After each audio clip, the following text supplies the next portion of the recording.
حدیث میں یہ بھی آتا کہ اصفہان سے 70,000 یہودی دجال کا ساتھ دیں گے. لیکن بہرحال خراسان ایک صوبہ ہے افغانستان کا اس وقت بھی شمال مشرقی کونے میں، مجھے امید ہے وہاں سے خیر کی، کیونکہ خراسان کا لفظ وہاں پہ شامل ہے. اور حضور کی حدیث میں بعد میں آپ کو سناؤں گا کہ خراسان سے فوجیں چلیں گی جو یروشلم کو دوبارہ حاصل کریں گی، فتح کریں گی. جیسے پہلے یروشلم کھویا عربوں نے تھا، دوبارہ حاصل کیا تھا کرد خون صلاح الدین ایوبی رحمۃ اللہ علیہ، ایسے اب پھر عربوں نے کھویا ہے، لیکن لینے والے خراسان سے لشکر آئیں گے. یخرج من خراسان رایات سود لا يردها شيء حتى تنصب بإيلیا. خراسان کے علاقے سے کالے علم لے کر لشکر چلیں گے جن کے رخ کو کوئی موڑ نہیں سکے گا جب تک کہ وہ جا کر یروشلم میں نصب نہ ہو جائے. اس کے بعد نام آتا ہے پاکستان کا. یہ ہے میری اور آپ کی داستان، اور یہ ہے سبب جس کی وجہ سے کہ میں آپ سے یہ گفتگو کر رہا ہوں. اصل میں تو کس لیے؟ محض ایک علمی استفادہ، محض اپنی بات آراء کو ظاہر کرنے کا شوق نہیں، بلکہ یہ کہ اپنی ذمہ داری ہم پہچانے کہ ہم کس مقام پر کھڑے ہیں. دیکھیے اس پاکستان کے بارے میں یا ہندوستان کے بارے میں علامہ اقبال نے کہا تھا اپنے ترانہ ملی میں، میر عرب کو آئی ٹھنڈی ہوا جہاں سے، میرا وطن وہی ہے، میرا وطن وہی ہے. اور مجھے بتایا گیا کہ سنن ابی داؤد میں یہ روایت موجود ہے کہ حضور نے فرمایا کہ ہندوستان کی طرف سے مجھے ٹھنڈی ہوا آتی، اگرچہ مجھے وہ حدیث ابھی نہیں ملی ہے، لیکن حزب التحریر کا ایک کارڈ مجھے ملا تھا، تو اس میں اس حدیث کا اور اس میں ابن داؤد ابو داؤد کا روایت کا حوالہ موجود تھا. لیکن میں جو چیز آپ کو بتا چکا ہوں وہ یہ کہ الف ثانی کا پورا تجدیدی کارنامہ اس ہندوستان کی سرزمین میں ہوا. مجدد الف ثانی شیخ احمد سرندی، شاہ ولی اللہ دہلوی، سید احمد بریلوی، وہ تو ہمارے پاکستان میں آ کر جو ہے ان کا خون جذب ہوا ارض پاکستان میں. پھر شیخ الہند مولانا محمود حسن. تحریک خلافت چلی تو صرف ہندوستان میں چلی اور کہیں نہیں چلی. آزادی کی تحریک چلی پوری دنیا میں، وہ نیشنلزم کی بنیاد پر چلی، ملے نیشنلزم، عرب نیشنلزم، ٹرک نیشنلزم. ہمارے ہاں چلی تو اسلام کے نام پر. پاکستان کا مطلب کیا؟ لا الہ الا اللہ.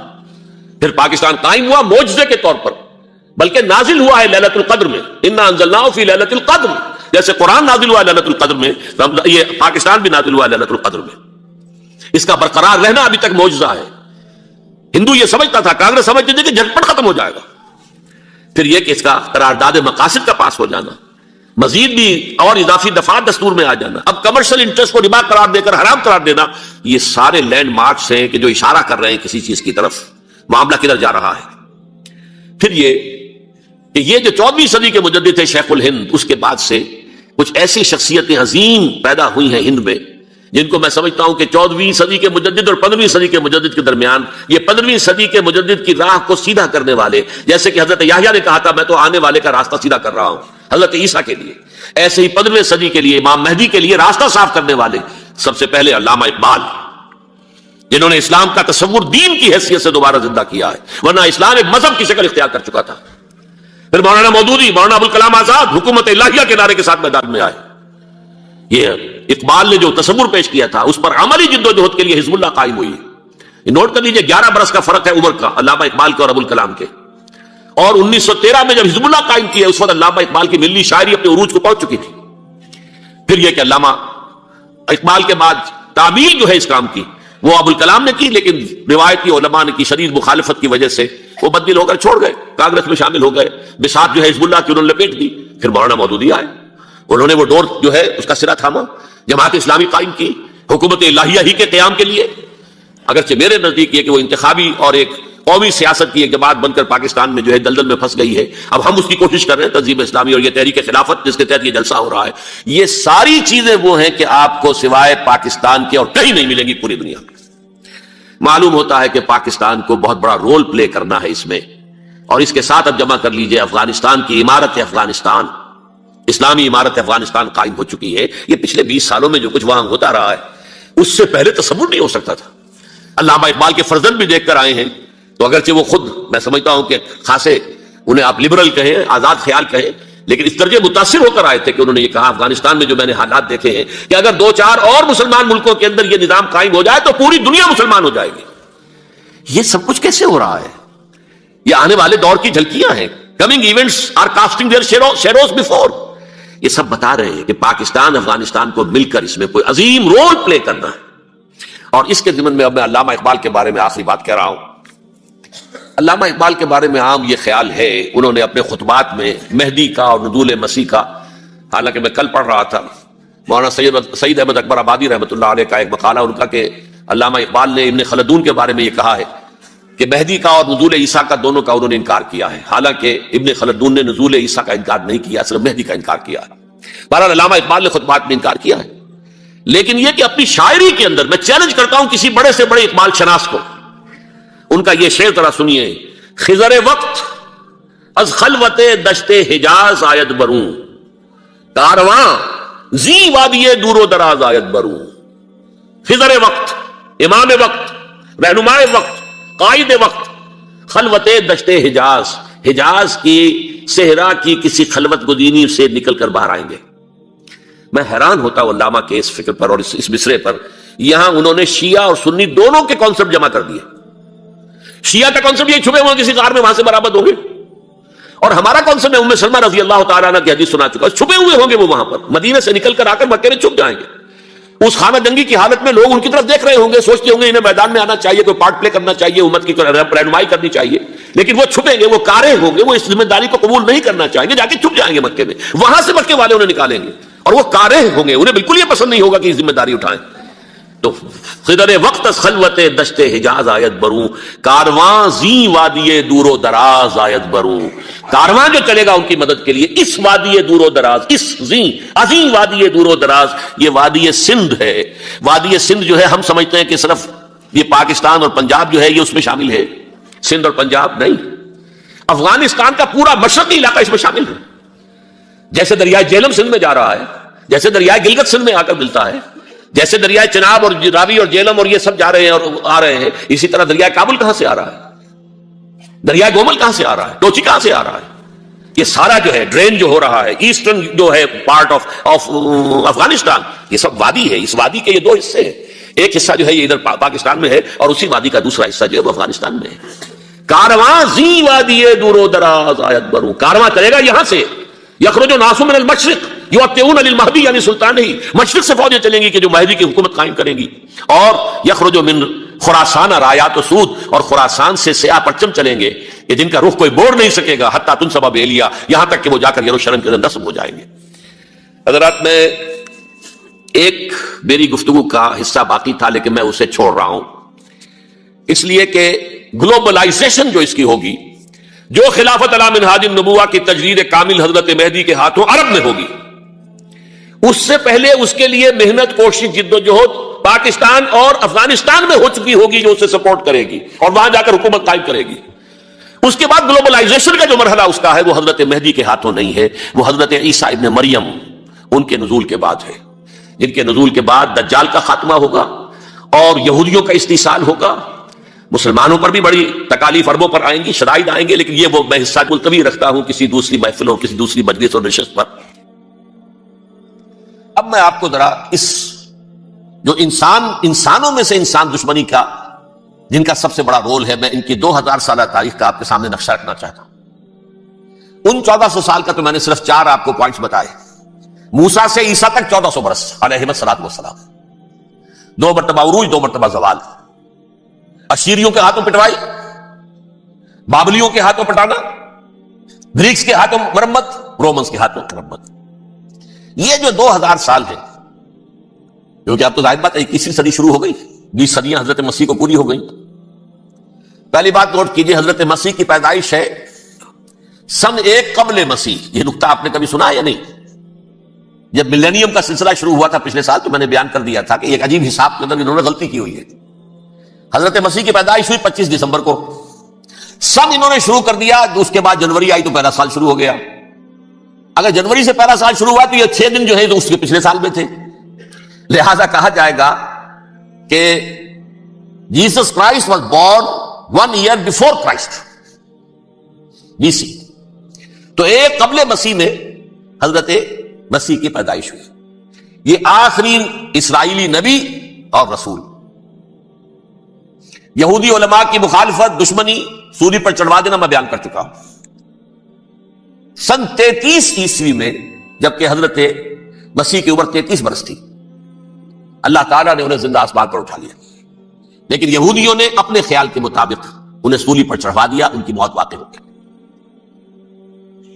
اگرچہ اس کے بعد یہ اختلاف ہے ان میں، یہودی کہتے ہیں وہ سولی پر چڑھ گیا، ختم ہوا، مر گیا، عیسائی کہتے ہیں نہیں، انتقال ہوا ہے مسیح کا صلیب پر، لیکن پھر وہ دوبارہ زندہ ہو گئے ہیں. ان کی لاش ایک غار میں رکھ دی گئی تھی، وہاں ریزریکشن ہو گیا، ان کا باعث بعد الموت وہی ہو گیا، اور پھر انہیں اللہ نے زندہ آسمان پر اٹھا لیا. تو ہمارے اور عیسائیوں کے درمیان نوٹ کر لیجئے، یہ چیز مشترک ہے کہ حضرت مسیح آسمان پر زندہ اٹھائے گئے. فرق کیا ہے؟ وہ سمجھتے ہیں کہ سولی دیے گئے، سولی پر مرے، پھر زندہ ہوئے، پھر گئے. ہم سمجھتے ہیں کہ نہیں، وما صلبوہ وما قتلوہ، انہوں نے نہ صلیب دے سکے انہیں اور نہ انہیں قتل کر سکے، بل رفعہ اللہ الیہ، اللہ نے اٹھا لیا. پھر ہمارا اور یہ اس کا عیسائیوں کا ایک اور اتفاق ہے، سیکنڈ کمنگ آف جیسس، حضرت مسیح دوبارہ آئیں گے. یہ عیسائیوں کا بھی عقیدہ ہے اور ہمارا بھی. بہرحال تو جیسا کہ میں نے عرض کیا کہ اس وقت یہ عذاب استیصال، عذاب اکبر کے مستحق ہو چکے تھے، لیکن اللہ نے ان کی مدت دراز کی ہے. لیکن ان پر دنیاوی عذاب کا ایک کوڑا جو ہے اللہ تعالیٰ کی طرف سے اسی وقت برسا. دنیاوی عذاب دنیا میں رہتے ہوئے ختم نہیں کیا. 37 برس بعد حضرت مسیح کے رفع سماوی کے 37 برس بعد سن 70 میں یہودیوں نے بغاوت کی رومیوں کے خلاف. رومی ٹائٹس جنرل تھا ایک، اس نے پھر جو حملہ کیا ہے، 1,33,000 یہودی ایک دن میں قتل کیا یروشلم میں، اور ہیکل سلیمانی گرا دیا. وہ ہیکل پہلے بھی گرا تھا، پہلے 1400 سال کے دوران میں بھی نبوکدنضر نے گرایا تھا، لیکن پھر اس کے 150 سال بعد انہوں نے دوبارہ بنا لیا تھا، اس لیے وہ اسے سیکنڈ ٹیمپل کہتے ہیں. پہلا ٹیمپل جو حضرت سلیمان نے بنایا تھا، نبوکدنضر نے گرا دیا 587 قبل مسیح میں، پھر دوبارہ انہوں نے 150 سال کے بعد بنا لیا. وہ اس تاریخ کا حصہ ہے، میں نے جس کے بارے میں آپ کو تفصیل نہیں بتائی. اس میں یہ ہوا سن 70 میں وہ گرا دیا گیا، وہ آج تک گرا پڑا ہوا ہے. نمبر 2، یہ کہہ دیا گیا کہ یہودیوں اس ارض فلسطین سے نکل جاؤ، تم یہاں نہیں رہ سکتے. لہذا جس کا جہاں سینگ سمایا چلا گیا. یورپ میں چلے گئے، ایشیا میں آ گئے، عرب میں آ گئے. یہ 3 قبیلے جو رات بھی میں نے عرض کیا تھا، بنو قینقاع، بنو نذیر اور بنو قریظہ، یہ وہاں سے آ کے مدینے میں آباد ہو گئے. جس کا جہاں سینگ سمایا، افریقہ میں، ہندوستان میں، جہاں چلے گئے. ڈایاسپورا اسے کہتے ہیں، وہ آپ نوٹ کر لیجیے اس لفظ ڈایاسپورا. ہمارا دور انتشار، جبکہ ہمیں ہماری اصل سرزمین تو فلسطین ہے. حضرت ابراہیم کا مسکن، حضرت اسحاق، حضرت یعقوب کا مسکن فلسطین، یہ ہے ہماری اصل جاگیر، یہ تو ہماری جدی پشتی جاگیر ہے. لیکن یہاں سے نکال دیے گئے سن 70 عیسوی میں، اور وہاں سے لے کے 1917 تک ان کا ڈایاسپورا جاری رہا. یہ دور انتشار. اس دور انتشار کے چند حصے ہیں جس کو میں چاہتا ہوں کہ آپ علیحدہ علیحدہ سمجھ لیں. دور انتشار کا جو پہلا جو ہے تقریباً 300 برس، رومی حکمران تھے، وہ یہودیوں کے بھی دشمن تھے اور عیسائیوں کے بھی دشمن تھے. عیسائی اور یہودی ایک دوسرے کے بھی دشمن تھے، لیکن رومی سمجھتے تھے کہ یہ ایک ہی تھیلی کے چٹے بٹے ہیں. رومیوں کے نزدیک عیسائی بھی یہودیوں ہی کا ایک فرقہ تھے، کوئی علیحدہ مذہب تو تھا ہی نہیں. لہذا رومی جو ہیں رومنز، وہ ان دونوں کو ستاتے تھے، مارتے تھے، اور یہ آپس میں لڑتے تھے. یہودی عیسائیوں کو مارتے تھے، عیسائی یہودیوں کو مارتے تھے. یہ ہے 300 برس تک کی تاریخ. سن 300 عیسوی میں کیا ہوا؟ ایک معجزہ ہو گیا. بہت عظیم ایمپرر کانسٹنٹائن، قسطنطین اعظم، رومن ایمپررز میں سے بہت بڑا ایمپرر، وہ عیسائی ہو گئے. اب تو معاملہ بالکل تلپٹ ہو گیا، پوری سلطنت عیسائی ہو گئی. اب عیسائیوں کے عیش ہو گئے اور یہودیوں پہ مار پڑنی شروع ہوئی. اب عیسائیوں کا آپ خود سوچئے کہ جنہیں وہ خدا بنا بیٹھے ہیں، خدا کا بیٹا قرار دے رہے ہیں، ان کے قاتل کون؟ یہودی بدماش. لہذا ان کی وہ پٹائی شروع ہوئی ہے یورپ میں، پوری رومن امپائر میں. انہیں ذلیل کیا گیا، شہروں میں آمد بند، علیحدہ رہو، گھیٹوز کے اندر رہو. یہودی کا نام جو ہے وہ گالی بن گیا، جیسے آج بھی یہودی گالی کہتے ہیں، جیسے خنزیر کا لفظ. آخر وہ بھی اللہ کی مخلوق ہے، لیکن آپ کو معلوم ہے کوئی شخص زبان پر نام نہیں لانا چاہتا خنزیر کا، سور کا. ہے تو مخلوق، وہ بھی ایک حیوان ہے. ایسے ہی ہے یہودی، یہودی گالی، جھوٹ گالی. لہذا ایک طرف تو ان دونوں کے درمیان دشمنی، جس کو قرآن کہتا ہے وَأَغْرَيْنَا بَيْنَهُمُ الْعَدَاوَةَ وَالْبَغْضَاءَ، ہم نے ان کے مابین دشمنی جو ہے پیدا کر دی. اور جب یہ پوری سلطنت عیسائی ہو گئی تو قافیہ تنگ ہو گیا یہودیوں کا. اب آئیے 571 عیسوی، یعنی جبکہ ڈایاسپورا کو کتنا عرصہ ہو چکا تھا؟ 500 برس. سن 70 سے شروع ہوا ڈایاسپورا، جب ٹائٹس نے گرایا ہے ہیکل کو اور نکال باہر کیا انہیں فلسطین سے، بھاگ جاؤ، یہاں ایک یہودی بھی نہیں رہے گا. فلسطین سے نکال دیے گئے۔ اس کے پورے 500 برس بعد سن 571 عیسوی میں حضور کی پیدائش ہوئی، ولادت با سعادت محمد رسول اللہ صلی اللہ علیہ وسلم۔ 610 میں آپ پر وحی کا آغاز ہوا، لیکن حضور کے ساتھ ان کا معاملہ کیا رہا؟ اول تو جبکہ حضور ابھی مکہ ہی میں تھے، یہودیوں نے ریشہ دوانیاں شروع کر دی حضور کے خلاف۔ قریش مکہ کو سکھاتے تھے، پڑھاتے تھے، ان سے یہ پوچھو، ان سے یہ پوچھو، انہیں اس طرح تنگ کرو، ان سے یہ امتحان لو، یہ آپ کے علم میں ہے۔ سورہ بنی اسرائیل میں، سورہ کہف میں وہ سوالات، جو امتحانی سوالات آئے تھے، ذوالقرنین کون تھا، اصحاب کہف کون تھے، تم رسول بنے پھرتے ہو تو بتاؤ، اور یہ روح کی حقیقت کیا بتاؤ۔ یہ ساری ریشہ دوانیاں کر رہے تھے بیٹھے ہوئے، ابھی وہیں پر حضور ابھی پہنچے بھی نہیں۔ ہجرت فرما کر حضور تشریف لے آئے تو حضور نے، جسے ماسٹر سٹروک کہا جائے گا، یعنی اسٹیٹس مین شپ کا ماسٹر سٹروک، آپ نے مدینے میں آتے یہودیوں کے ساتھ پیکٹ کر دیا، جوائنٹ ڈیفنس پیکٹ آف مدینہ، کہ اگر مکے والے ہم پر حملہ کریں گے تو ہم مل جل کر ایک قوم کی حیثیت سے مقابلہ کریں۔ یہ میثاق مدینہ کہلاتا ہے، جس کے بہت غلط معنی پہنائے جا رہے ہیں آج کل۔ بہرحال میں موضوع میرا چونکہ یہ نہیں، میں ادھر نہیں جاؤں گا۔ لیکن ہوا کیا؟ ہر مرتبہ یہ خیانت کے مرتکب ہوئے، ان میں جو عہد کیے تھے ان سے پھرے، اندر ہی اندر سازش، ریشہ دوانی، حضور کی بدترین دشمنی۔ سورہ نساء کی آیت نمبر 12 میں، 14 میں، 13 میں فرمایا ہے، لا تزال تطلع علی خائنۃ منہم، اے نبی ہمیشہ آپ کے علم میں ان کی طرف سے خیانتیں، بدیانتیاں آتی رہیں گی، اور بار بار وہ مسلسل جنگ کی آگ بھڑکاتے تھے۔ قریش کو دعوت دیتے، آؤ آؤ آؤ، ہم اندر سے بغاوت کر دیں گے، تم آؤ تو صحیح، ختم کریں محمد کو اور اہل ایمان کو صلی اللہ علیہ وسلم ورضی اللہ تعالی عنہم اجمعین۔ لیکن پھر جب وہ آتے تھے تو یہ دبک جاتے تھے، ان میں ہمت نہیں تھی، میدان کے مرد نہیں رہے تھے۔ یہ سورہ حشر میں ان کا نقشہ کھینچا گیا ہے، کھلے میدان میں مقابلے کی اس کے اندر صلاحیت ہی نہیں ہے۔ یہ تو فصیلوں کے پیچھے سے، جیسے عورتیں کہیں دیہات میں لڑائی ہوتی ہے تو مرد جو ہے گلیوں میں لڑتے ہیں، عورتیں اوپر سے پتھر پھینکتی ہیں، بس وہ کام یہ کر سکتے تھے، من ورائے جدر، فصیلوں کے پیچھے سے، جنگ میں میدان میں نہیں آ سکتے۔ بہرحال قرآن مجید میں ہے یہ، سورہ مائدہ کی آیت نمبر 64، کلما اوقدوا نارا للحرب اطفاها اللہ، اکثر و بیشتر مواقع پر تو یہ جب آگ بھڑکاتے تھے جنگ کی، اللہ اسے بجھا دیتا تھا۔ لیکن بہرحال اس کے باوجود جنگیں ہوئی، غزوہ بدر، غزوہ احد ہوئی کہ نہیں؟ یہ ساری اصل شرارت نہیں، اور اس کے نتیجے میں حضور نے پھر ایک ایک کر کے 3 قبیلوں کو سزا دی۔ غزوہ بدر کے فوراً بعد بنو قینقاع نکالے گئے مدینے سے، غزوہ احد کے فوراً بعد بنو نذیر نکالے گئے، اور غزوہ احزاب کے بعد بنو قریظہ نکال دیے گئے۔ یہ تو میں نے آپ کے سامنے رکھ دیا صرف حضور کے زمانے میں ان کا کیا رویہ رہا، دشمن۔ رات بھی ہم نے وہ آیت پڑھی تھی، لَتَجِدَنَّ أَشَدَّ النَّاسِ عَدَاوَةً لِلَّذِينَ آمَنُوا الْيَهُودُ وَالَّذِينَ أَشْرَكُوا، اہل ایمان کی دشمنی میں شدید ترین تم پاؤ گے یہودیوں کو اور مشرکین کو۔ مشرکین بھی بعد میں ہے، پہلے یہود۔ حضور کے بعد کیا ہوا اب یہ نوٹ کیجئے، یہ ان کی تاریخ کا دوسرا دور۔ حضرت عمر رضی اللہ تعالیٰ عنہ قائد خلافت ہے، بیت المقدس کا محاصرہ کیا گیا، فصیل بڑی اونچی، شہر اندر سے سیلف سفیشنٹ، حملے کا راستہ کوئی نہیں، محاصرہ طول کھینچ رہا ہے، لیکن ان کے پاس رسد بھی موجود ہے، پانی بھی موجود ہے، وہ دروازے بند کر کے بیٹھے ہوئے۔ بالآخر اللہ تعالیٰ کی مشیت کا ظہور کیسے ہوا؟